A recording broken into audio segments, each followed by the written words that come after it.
парвандаи яке аз иштирокчиёни парвандаи Москав Самариддин Раҷабов, зодаи Тоҷикистонро, ки бо таҳдиди истифодаи зӯроварӣ нисбат ба намояндаи ҳукумат дар гирдиҳамоии рӯзи 27 июл айбдор мешавад, додгоҳи Твери шаҳри Москав тасмим гирифт ба прокуратура баргардонад.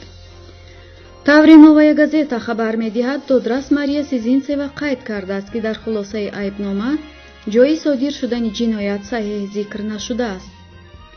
Сергей Бадамшин, ҳимоятгари Раҷабов, гуфтааст, хонае ки дар парванда ҳамчун макони содир шудани ҷиноят нишон дода мешавад, дар асл вуҷуд надорад.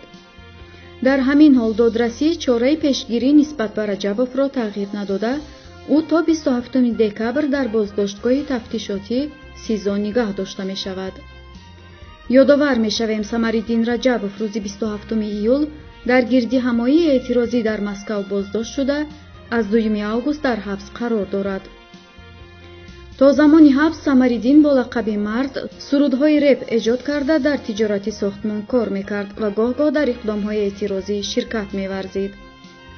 Самариддин айни замон дар содир кардани ҷиноятҳо мутобиқи 2 моддаи Кодекси ҷиноии Русия иштирок дар бетартибиҳои оммавӣ ва истифодаи зӯроварӣ нисбат ба корманди пулис айбдор шуда, ба ӯ то 11.5 соли зиндон таҳдид мекунад.